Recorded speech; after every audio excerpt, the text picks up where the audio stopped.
നമസ്കാരം. എൻ്റെ മലയാളം യൂട്യൂബ് ചാനലിലേക്ക് എല്ലാവർക്കും സ്വാഗതം. മലയാള ഭാഷയെയും സാഹിത്യത്തെയും ഇഷ്ടപ്പെടുന്ന എല്ലാവരും ഈ വീഡിയോ കണ്ട് സബ്സ്ക്രൈബ് ചെയ്യണം, ലൈക്ക് ചെയ്യണം, ഷെയർ ചെയ്യണം, പ്രോത്സാഹിപ്പിക്കണം. പ്രാചീന കവിത്രയം തൊട്ട് നമുക്ക് തുടങ്ങാം. ചെറുശ്ശേരി, എഴുത്തച്ഛൻ, കുഞ്ചൻ നമ്പ്യാർ തുടങ്ങിയ താമര ഇതളുകൾ പരത്തിയ പരിമളം മതിവരാതെ ആസ്വദിച്ച് വളർന്നവരാണ് നമ്മൾ. നമ്മുടെ വളർച്ചയിലും സംസ്കാരത്തിലും ജീവിതത്തിലുമെല്ലാം കവിത്രയത്തിൻ്റെ സാഹിത്യ സംഭാവനകൾ വളരെയേറെ സ്വാധീനിച്ചിരുന്നു. ഭാഷയും സാഹിത്യവും എത്രത്തോളം സമന്വയം നടത്തിയിരുന്നു ആ കൃതികളിൽ. എത്ര ജീവിതമൂല്യങ്ങളാണവ നമുക്ക് സമ്മാനിച്ചത്. ഭാഷയ്ക്കും സാഹിത്യത്തിനും ഇവർ നൽകിയ സംഭാവനകൾ വിലമതിക്കാനാകാത്തതാണ്. ചുരുങ്ങിയ വാക്കുകളിൽ ഒതുങ്ങുന്ന ഒരു വിഷയമല്ല ഇതെന്നിരിക്കെ കവിത്രയത്തിൻ്റെ സാഹിത്യകൃതികളിൽ എന്നെന്നും മനസ്സിൽ തങ്ങി നിൽക്കുന്ന ചില ഭാഗങ്ങൾ നിങ്ങളുമായി പങ്കുവയ്ക്കുകയാണ്. 15 മുതൽ 18-ാം നൂറ്റാണ്ട് വരെ ജീവിച്ചിരുന്ന കവികളെയാണ് പ്രാചീന കവിത്രയം എന്നറിയപ്പെടുന്നത്. അവരുടെ ഭാഷ, കൃതികളിലെ പ്രമേയം, സാമൂഹ്യ സാംസ്കാരിക പശ്ചാത്തലം എന്നിവയുടെ അടിസ്ഥാനത്തിലാണ് ഈ പേര് ലഭിച്ചത്. പ്രാചീന കവിത്രയത്തിൽ 15-ാം നൂറ്റാണ്ടിൽ ജീവിച്ചിരുന്ന കവിയാണ് ചെറുശ്ശേരി. കൃഷ്ണഗാഥ എന്ന ഒരൊറ്റ കൃതി കൊണ്ട് തന്നെ മലയാള ഭാഷയുടെ ശക്തിയും സൗന്ദര്യവും ആസ്വാദകർക്ക് ആവോളം പാനം ചെയ്യാൻ കഴിഞ്ഞു. കൃഷ്ണഗാഥയിൽ കൃഷ്ണൻ്റെ ജനനം മുതൽ സ്വർഗാരോഹണം വരെയുള്ള കഥയാണ് ഇതിവൃത്തമായി സ്വീകരിച്ചിരിക്കുന്നത്. ദേവകിയുടെയും വസുദേവരുടെയും മകനാണ് കൃഷ്ണൻ. അമ്മാവനും മധുരയിലെ രാജാവുമായ കംസൻ്റെ തടവറയിലാണ് കൃഷ്ണൻ ജനിച്ചത്. കംസൻ കൃഷ്ണനെ കൊല്ലുമെന്ന ഭയത്താൽ വസുദേവർ കുട്ടി ജനിച്ച ഉടനെ തന്നെ അവിടെ നിന്നും തൻ്റെ തലയിലേറ്റിക്കൊണ്ട് അമ്പാടിയിലേക്ക് പോകുന്നു. അവിടെ യശോദയുടെയും നന്ദഗോപരുടെയും സമീപത്ത് കുഞ്ഞിനെ ഭദ്രമായി കിടത്തിയതിന് ശേഷം മധുരയിലേക്ക് തിരികെ വരികയാണ് വസുദേവർ. തടവറയിൽ തിരികെ എത്തുന്നത് വരെ ഒരൊറ്റ മനുഷ്യർ പോലും, ഒരു ജീവജാലങ്ങൾ പോലും ആ സംഭവം അറിഞ്ഞതേയില്ല. അങ്ങനെ നമ്മുടെ കണ്ണൻ അമ്പാടിയിൽ വളരുകയാണ്. നന്ദഗോപരുടെയും യശോദ അമ്മയുടെയും സ്നേഹം വാരിക്കോരി കണ്ണന് നൽകിക്കൊണ്ടിരിക്കുകയാണ്. അതുമാത്രമല്ല, അമ്പാടിയിലെ ഗോപസ്ത്രീകളും ഗോപന്മാരും എല്ലാം കണ്ണനെ നെഞ്ചേറ്റി ലാളിക്കുകയായിരുന്നു. ഗോപസ്ത്രീകളുടെ ഓരോരുത്തരുടെയും വാത്സല്യമാകുന്ന തേൻ നുകർന്ന് കണ്ണനൊരു ശലഭമായി പാറി കളിച്ച് അങ്ങനെ രസിച്ച് നടക്കുകയായിരുന്നു. ധാരാളം കൂട്ടുകാരുമുണ്ടായിരുന്നു. ധാരാളം ലീലകൾ ഇതിനു ഇടയിൽ തന്നെ കണ്ണൻ കാണിച്ചുകൊണ്ടേയിരുന്നു. അങ്ങനെ നാളുകൾ കഴിയവേ കംസൻ്റെ ചാപപൂജയിൽ പങ്കെടുക്കാൻ എന്ന വ്യാജേന കണ്ണനെ മധുരയിലേക്ക് ക്ഷണിക്കുകയാണ്. കണ്ണൻ അവിടെ എത്തുന്നു. തുടർന്ന് ദിവസങ്ങൾ കഴിയവേ കംസനെ വധിക്കുന്നു. അതിനുശേഷം തൻ്റെ അച്ഛനെയും അമ്മയെയും തടവറയിൽ നിന്നും മോചിപ്പിച്ച് അവരോടൊപ്പം കണ്ണൻ ജീവിക്കുകയാണ്. പിന്നീട് ദ്വാരകയിലെ രാജാവാകുന്നു. നല്ല ഒരു ഭരണാധികാരിയായി, രാജാവായി സസന്തോഷം ജീവിക്കുകയാണ്. അങ്ങനെ ഇരിക്കെ ഒരിക്കൽ കൃഷ്ണൻ തൻ്റെ ജ്യേഷ്ഠനായ ബലരാമനെ കണ്ടുമുട്ടുന്നു. അപ്പോൾ അവർ തമ്മിൽ കണ്ടുമുട്ടിയപ്പോൾ സ്നേഹവാത്സല്യങ്ങൾ കൊണ്ട് പരസ്പരം ആലിംഗനം ചെയ്യുകയാണ്. അങ്ങനെ ഇരിക്കവെയാണ് കൃഷ്ണൻ അമ്മയായ യശോദയെക്കുറിച്ച് ബലരാമനോട് പങ്കുവയ്ക്കുന്ന ചില ഭാഗങ്ങളുണ്ട്, ചില വരികളുണ്ട്. അത് എന്നെ സംബന്ധിച്ചത് കൃഷ്ണഗാഥയിലെ ഏറ്റവും മനോഹരമായ ഭാഗമായിട്ടാണ് ഞാൻ കാണുന്നത്. പണ്ട് കണ്ണൻ വികൃതിയായിരുന്നല്ലോ, അനേകം കുസൃതികൾ കാണിച്ച് നടന്നല്ലോ. ആ സമയത്ത് പിള്ളേരെ നുള്ളി എന്ന പരാതിയാൽ ഗോപസ്ത്രീകളെല്ലാം കണ്ണൻ്റെ അടുത്ത് ചെല്ലുകയാണ്. അപ്പോൾ എന്താണ്, യശോദാമ്മ വളരെ നിസ്സഹായയായി മാറുന്നു. എന്തു ചെയ്യാം, എല്ലാവരുടെയും മുന്നിൽ വെച്ച് കണ്ണൻ ചെയ്ത തെറ്റിനെ ശിക്ഷിക്കുകയും വേണം. എന്നാൽ തൻ്റെ പൊന്നോമന പുത്രന് ഒരിക്കലും അതൊരു വേദനയായിട്ട് തോന്നുകയും ചെയ്യരുത്. അതിന് അമ്മയൊരു സൂത്രം കണ്ടുപിടിച്ചു. കണ്ണന് ശിക്ഷ കൊടുത്തു. എങ്ങനെയാ? ഒരു മയിൽപ്പീലി കൊണ്ടാണ് കുഞ്ഞിനെ അടിച്ചത്. മയിൽപ്പീലി കൊണ്ട് അമ്മ അടിച്ചു കുഞ്ഞിനെ. നമുക്കറിയാമല്ലോ, ഒരു മയിൽപ്പീലി കൊണ്ട് അടിച്ചാൽ ആ കുഞ്ഞിന് എത്രത്തോളം വേദന ഉണ്ടാകും. കണ്ണന് ഒരു വേദനയും ഉണ്ടായില്ല, അവനതൊരു സുഖമായിരുന്നു. കണ്ടു നിന്ന പരാതിയുമായിട്ട് വന്ന ഗോപസ്ത്രീകൾക്ക് സന്തോഷമായി. അമ്മയ്ക്കാകട്ടെ തൻ്റെ മകനെ വേദനിപ്പിച്ചില്ലല്ലോ എന്നുള്ള ആശ്വാസവും. പക്ഷേ ആ പീലി കൊണ്ട് അടിച്ചതുപോലും കണ്ണന് സഹിക്കാൻ പറ്റാത്തതായിരുന്നു. കാരണം അത്രമാത്രം ബന്ധമാണ് ആ അമ്മയും മകനും തമ്മിലുള്ളത്.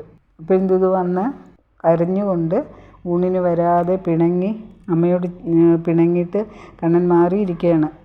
അപ്പോഴേ അമ്മ എന്ത് ചെയ്തു? തൻ്റെ ചേല എടുത്ത് മകൻ്റെ കയ്യിലേക്ക് കൊടുത്തു. ആ ചേല കണ്ണൻ്റെ കയ്യിൽ ഭദ്രമായിട്ട് സൂക്ഷിച്ചു വെച്ചിരിക്കുകയായിരുന്നു. ബലരാമൻ വന്നപ്പോൾ ആ ചേല എടുത്തുകൊണ്ട് ജ്യേഷ്ഠൻ്റെ കയ്യിൽ കൊടുത്തു. എന്നിട്ട് പറഞ്ഞതെന്താണ്? അമ്മയ്ക്കു നൽകുവാൻ ചെമ്മുള്ള ചേലകൾ നന്ദൻ തൻ കയ്യിലെ നൽകിച്ചൊന്നാൻ. നൽചേല നാലുമെന്നമ്മ തൻ കയ്യിലെ ഇച്ഛയിൽ നൽകണമിന്നു തന്നെ. എന്നമ്മ തന്നോടു ചൊല്ലണം പിന്നെ നീ എന്നെ മാറൊക്കല്ല എന്നിങ്ങനെ. പാൽവെണ്ണയുണ്ണാഞ്ഞു വേദനയുണ്ടുള്ളിൽ പാരമേനിക്കെന്നു ചൊൽക പിന്നെ. വെണ്ണയും പാലുമിങ്ങാരാനും പോരുന്നോരുണ്ടെങ്കിൽ മെല്ലെ വരുത്ത വേണം. അപ്പോൾ നമ്മുടെ കണ്ണൻ അമ്മയോട് ബലരാമനോട് പറയുകയാണ്. ഇത്രയും കാര്യങ്ങൾ പറഞ്ഞിട്ട് ലാസ്റ്റിൽ പറയുന്നത് എന്താണ്? വെണ്ണയും പാലും ആരാനും ഇങ്ങോട്ട് പോരുന്നവരുണ്ടെങ്കിൽ അതിൻ്റെ ഒന്ന് അല്പം കൊടുത്തു വിടണേ എന്ന്. കാരണം വെണ്ണക്കണ്ണനായിരുന്നല്ലോ. എത്രയോ ഗോപസ്ത്രീകളുടെ വീടുകളിൽ കയറി ഉറിയിൽ നിന്നും വെണ്ണ മോഷ്ടിച്ച കണ്ണനാണ്. അപ്പോൾ തനിക്ക് ഏറ്റവും പ്രിയപ്പെട്ട വെണ്ണ അമ്പാടിയിൽ നിന്നും തനിക്ക് കൊടുത്തു വിടണമെന്ന ആ ആഗ്രഹം പങ്കുവയ്ക്കുകയാണ് അവിടെ. അപ്പോൾ കണ്ണൻ എത്രത്തോളം അമ്പാടിയെയും പിന്നെ അവിടുത്തെ ചുറ്റുപാടുകളും അവിടുത്തെ ആളുകളെയും സ്നേഹിച്ചിരുന്നു. അതിനേക്കാളുപരി തൻ്റെ അമ്മയെയും അച്ഛനെയും സ്നേഹിച്ചിരുന്നു എന്ന് ഓർക്കേണ്ടതാണ്. പ്രത്യേകിച്ച് ഓർക്കേണ്ടത് വളർത്തച്ഛനും വളർത്തമ്മയായിട്ട് പോലും ഇത്രയും സ്നേഹം നൽകാൻ അവർക്ക് കഴിഞ്ഞല്ലോ, അമ്മയ്ക്കും അച്ഛനും ഈ മകന് നൽകാൻ കഴിഞ്ഞല്ലോ എന്നുള്ള ഭാഗം വളരെ ശ്രദ്ധേയമാണ്. അത് എന്നെ വല്ലാതെ ആകർഷിച്ച ഏറ്റവും മനോഹരമായിട്ട് എനിക്ക് തോന്നിയൊരു ഭാഗമാണ് അത്. അതുപോലെ തന്നെ കൃഷ്ണഗാഥയിലെ ഏറ്റവും വൈകാരികമായ ഒരു മുഹൂർത്തം നമുക്ക് സമ്മാനിച്ച ഒരു ഭാഗമാണ് കൃഷ്ണൻ അച്ഛനോടും അമ്മയോടുമൊത്ത് തീർത്ഥാടനത്തിന് പോകുന്നു. ആ സമയത്ത് വളർത്തച്ഛനായ നന്ദഗോപരെയും അമ്മയായ യശോദയെയും കണ്ടുമുട്ടുകയാണ്. അപ്പോൾ ആ മകനും അച്ഛനും അമ്മയും തമ്മിൽ പങ്കുവയ്ക്കുന്ന ആ ഓർമ്മകൾ വളരെ വളരെ സുന്ദരമാണ്. മകനെ കണ്ട മാത്രയിൽ ഓടിച്ചെന്ന് കെട്ടിപ്പുണർന്ന് അച്ഛനും അമ്മയും അവരുടെ പഴയ കാലത്തെ അനുഭവങ്ങൾ, മകനോടൊത്തുള്ള അനുഭവങ്ങൾ പങ്കുവയ്ക്കുകയാണ്. അപ്പോഴേക്കും നന്ദഗോപര് മകനോട് ചോദിക്കുന്നു, എന്മുതു കയറി നിന്നാന കളിപ്പതിനിന്നിനിയാമു ചൊല്ലുണ്ണിക്കണ്ണ, തിങ്കളെ ചെന്നു പിടിപ്പതിനായിട്ടെന്നെൻ കഴുത്തേറുക വേണ്ടതു ചൊൽ. ഇതാണ് എൻ്റെ മുതുകത്ത് കയറി നിന്ന് ആന കളിക്കാനായിട്ട് നിനക്ക് ഇന്നും ആകുമോ എൻ്റെ കണ്ണ? തിങ്കളെ ചെന്ന് പിടിക്കാനായിട്ട് എൻ്റെ കഴുത്തിൽ നീ അന്ന് കയറിയില്ലേ, നിനക്കിപ്പോഴും അത് പറ്റുമോ എന്നാണ് ചോദിക്കുന്നത്. ഒന്ന് ഓർത്തു നോക്കണം. കണ്ണൻ വലുതായി വിവാഹം കഴിച്ചു ഭാര്യയോടൊത്ത് ജീവിക്കുന്ന ആ മകനോടെയാണ് ഈ അച്ഛൻ ചോദിക്കുകയാണ്, എൻ്റെ മുതുകത്ത് കയറി നിന്ന് ആന കളിക്കാനാകുമോ എന്ന്. അപ്പോഴാ പിന്നെ മകനും അച്ഛനും തമ്മിലുള്ള ആ ബന്ധം, അതിൻ്റെ തീവ്രത, ആ ശക്തി വളരെ വളരെ അവർണ്ണനീയമാണ്. നമുക്ക് എത്ര പറഞ്ഞാലും അത് തീരുകയില്ല, വാക്കുകൾക്ക് അതീതമാണ്. അപ്പം പിന്നെ അതുപോലെ പിന്നെ അമ്മ ചോദിക്കുന്നു, പാലിച്ചു നിന്നുള്ള പാഴാമച്ചികയാൽ പാശത്തെ കൊണ്ടു പീഡിച്ചു കെട്ടി തിണ്ണം വലിച്ചു മുറുക്കി ഞാൻ നിൽക്കയാൽ ഉണ്ണിപ്പൂമേനിയിൽ പുണ്ണില്ലല്ലേ എന്നങ്ങു ചൊല്ലി തലോടി തുടങ്ങിനാൾ നന്ദജൻ തന്നോടെ മേനി തന്നെ. അപ്പോൾ എന്താണ്, ഈ കുസൃതികൾ കൂടുതൽ കാണിച്ചപ്പോഴേക്കും അമ്മ എന്ത് ചെയ്തു? പരാതികൾ വരുമല്ലോ, സ്വാഭാവികമാണല്ലോ. അമ്മയും കണ്ണനെ പിടിച്ച് കെട്ടിയിട്ടു. അപ്പോൾ അന്ന് കെട്ടിയിട്ട അതിൻ്റെ പാടുകളും എൻ്റെ ദേഹത്ത് ഇന്നും ഉണ്ടോ? എൻ്റെ പൊന്നു മോനെ, എൻ്റെ പൊന്നുണ്ണി, നീ ഒന്നും പറയുക എന്നും പറഞ്ഞ് അമ്മ മകനെ തലോടി പുൽകുകയാണ്. അങ്ങനെ ആ അമ്മയും പിന്നെയും പറയുന്നു, എൻ മടി തന്നിൽ ഞാൻ നന്നായി വെച്ചുകൊണ്ട് എൻ മകൻ വാഴുകെന്ന് ചൊല്ലുന്നേരം എൻ മുഖം നോക്കിയിട്ട് പുഞ്ചിരി തൂകുന്ന നന്മുഖം കാണട്ടെ എന്ന് ചൊല്ലി അമ്മുഖം തന്നെ മുകർന്നു തുടങ്ങിനാൾ അമ്മയായുള്ള യശോദയപ്പോൾ. എന്താണ്, പിന്നെ അമ്മയുടെ മടിയിൽ കയറി നിന്ന് ചളി പറ്റിയ കാലുമായിട്ട് ചെന്ന് അമ്മയുടെ വസ്ത്രത്തിലൊക്കെ ഇങ്ങനെ പിടിക്കുകയാണ്, അതിലെ ചെളിയൊക്കെ. അപ്പോഴും അമ്മ എന്ത് ചെയ്തു? എന്നിട്ട് അമ്മയുടെ മുഖത്തേക്ക് നോക്കി പുഞ്ചിരി തൂകുന്ന ആ കണ്ണൻ, അപ്പം ആ മുഖം ഒന്നും കൂടി കാണട്ടെ എന്നാണ് അമ്മ പറയുന്നത്. കാരണം നമ്മൾ ചിന്തിക്കേണ്ടതാണ്, ഇപ്പോഴും അമ്മയുടെ മനസ്സിൽ ആരാ നിൽക്കുന്നത്? ഉണ്ണിക്കണ്ണനെയാണ് അമ്മ ഇപ്പോഴും അമ്മയുടെ മനസ്സിൽ നിറഞ്ഞു നിൽക്കുന്നത്. മകൻ വളർന്നതായിട്ട് അമ്മയ്ക്ക് തോന്നുന്നതേ ഇല്ല. ആ മകനെ മനസ്സിൽ പ്രതിഷ്ഠിച്ച് വെച്ചിരിക്കുകയാണ്.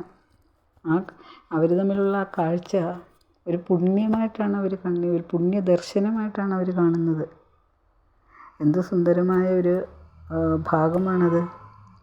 അവിടെ നമ്മളിപ്പോൾ ഇവിടെ ചിന്തിക്കേണ്ട ഒരു കാര്യം എന്തെന്നാൽ, ഇപ്പോൾ നമ്മുടെ പത്രമാധ്യമങ്ങളിലായാലും സമൂഹ മാധ്യമങ്ങളിലായാലും നമ്മൾ കേൾക്കുകയും ചെയ്യുന്ന ഒന്നാണ്, പിഞ്ചു കുഞ്ഞുങ്ങളെ പിന്നെ അമ്മയുടെ ഉദരത്തിൽ നിന്ന് ജനിച്ച ഉടനെ തന്നെ ഉപേക്ഷിക്കുന്നു, അല്ലെങ്കിൽ അതിന് ശേഷം മക്കളെ കൊന്നിട്ട് മാതാപിതാക്കൾ ആത്മഹത്യ ചെയ്യുന്നു, അല്ലെങ്കിൽ മക്കളെ മാത്രം കൊല്ലുന്നു, മക്കളെ ഉപേക്ഷിക്കുന്നു. ഇതൊക്കെ നിരന്തരം നമ്മൾ കണ്ടുകൊണ്ടിരിക്കുന്ന ഒരു കാഴ്ചയാണ്. വളരെ നൊമ്പരപ്പെടുത്തുകയാണത്.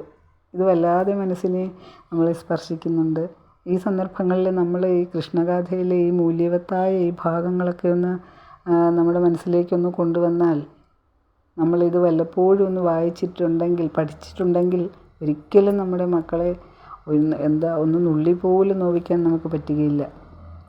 അങ്ങനെ ഇരിക്കെ, ഇത് സ്വന്തം മാതാപിതാക്കളുടെ കാര്യം ഇങ്ങനെ ഇരിക്കെ, ഒരു വളർത്തച്ഛനും വളർത്തമ്മയ്ക്കും ഇത്രയേറെ സ്നേഹം കൊടുക്കാൻ കഴിയുന്നല്ലോ. ഈ ലോകത്തിന് തന്നെ ഒരു മാതൃകയല്ലേ കൃഷ്ണഗാഥയിലെ ഈ യശോദാമ്മയും നന്ദഗോപരും അല്ലേ? ഇത് നമുക്ക് ചെറുശ്ശേരി നൽകുന്ന ഏറ്റവും മഹത്തായ ഒരു സന്ദേശമായിട്ടാണ് ഞാനിതിനെ കാണുന്നത്. ഇത്ര സുന്ദരമായ ഭാവന. ഇവിടെയാണ് കൃഷ്ണഗാഥയുടെ കാലിക പ്രസക്തി നാം മനസ്സിലാക്കേണ്ടത്. മനുഷ്യനുള്ളിടത്തോളം കാലം ഇത് എന്നെന്നും നിലനിൽക്കുന്ന വളരെ സുന്ദരമായൊരു കാവ്യമാണ് കൃഷ്ണഗാഥ. പിന്നെ ഇതിനകത്തെ ആലങ്കാരിക പ്രയോഗങ്ങൾ, ചെറുശ്ശേരിയുടെ കാലത്തെ പദപ്രയോഗങ്ങൾ, പ്രാസം, ദ്വിതീയാക്ഷരപ്രാസം ധാരാളം ഇതിനകത്ത് കാണാം. പിന്നെ അതോട് ഒപ്പം തന്നെ ഇതിൽ സുന്ദരമായ ഈണം,